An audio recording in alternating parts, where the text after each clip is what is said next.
एक समय की बात है, जैसे ही महाभारत का युद्ध तय होता है कि महाभारत का युद्ध होगा, तभी पांडव और दुर्योधन श्री कृष्ण की सहायता के लिए जाते हैं। कौरवों की ओर से दुर्योधन जाता है और पांडवों की ओर से अर्जुन जाता है। दोनों ही श्री कृष्ण के पास पहले पहुंचना चाहते हैं, परंतु श्री कृष्ण सोने की लीला करते हैं। सर्वप्रथम दुर्योधन पहुंचता है और उनके सिराने पर जाकर बैठ जाता है। कुछ देर बाद अर्जुन भी वहां पर पहुंच जाता है। जैसे ही अर्जुन पहुंचता है तो श्री कृष्ण सीधे खड़े होते हैं और अर्जुन को देखते हैं और कहते हैं कि हे अर्जुन, तुम मेरे पास कैसे आए हो। तभी दुर्योधन कहता है कि सबसे पहले मैं यहाँ पर आया हूँ। हाँ चलो ठीक है, परंतु तुम दोनों यहाँ पर क्यों आए हो। तभी दुर्योधन कहता है कि महाभारत युद्ध में हमें आपके साथ की जरूरत है, इसलिए आप हमारी तरफ से युद्ध करें।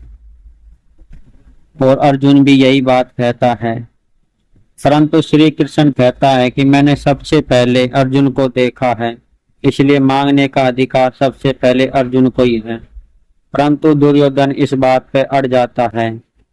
तभी श्री कृष्ण कहते हैं कि मैं तुम दोनों का साथ दूंगा, परंतु पहले तुम्हें मेरे प्रश्न का उत्तर देना होगा।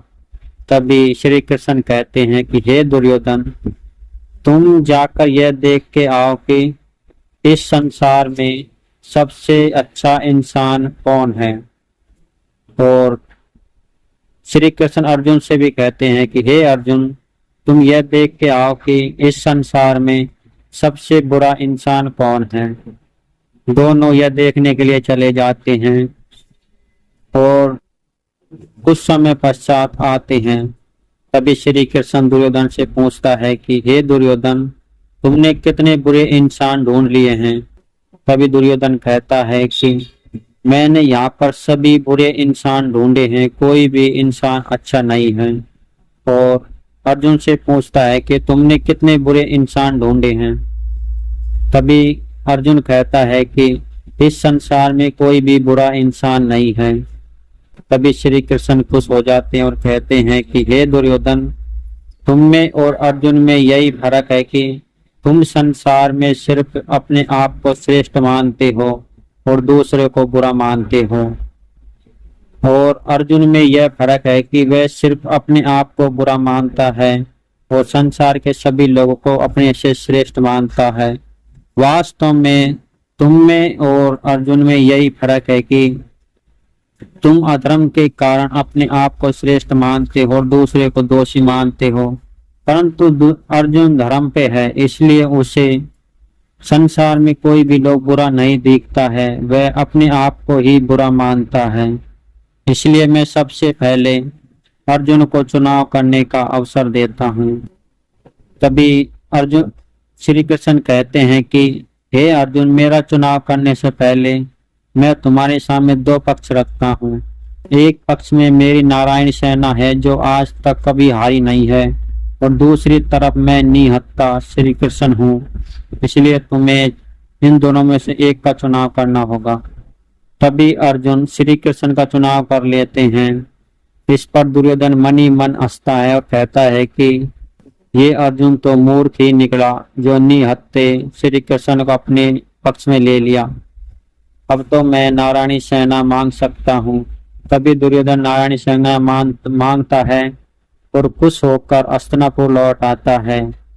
और तभी कर्ण से कहता है कि आज हमने श्री कृष्ण की नारायणी सेना को मांग लिया है, वह हमारी तरफ से युद्ध करेगी। और कहा जाता है कि उसकी सेना आज तक कभी परास्त नहीं हुई है। तभी इसी बात पर कर्ण कहते हैं कि हे दुर्योधन, तुमने ये क्या गलती कर दी है। नारायणी सेना तभी तक नारायणी सेना विजयी है जब तक उसके पक्ष में श्री कृष्ण है। श्री कृष्ण के बिना नारायणी सेना का कोई अस्तित्व नहीं है।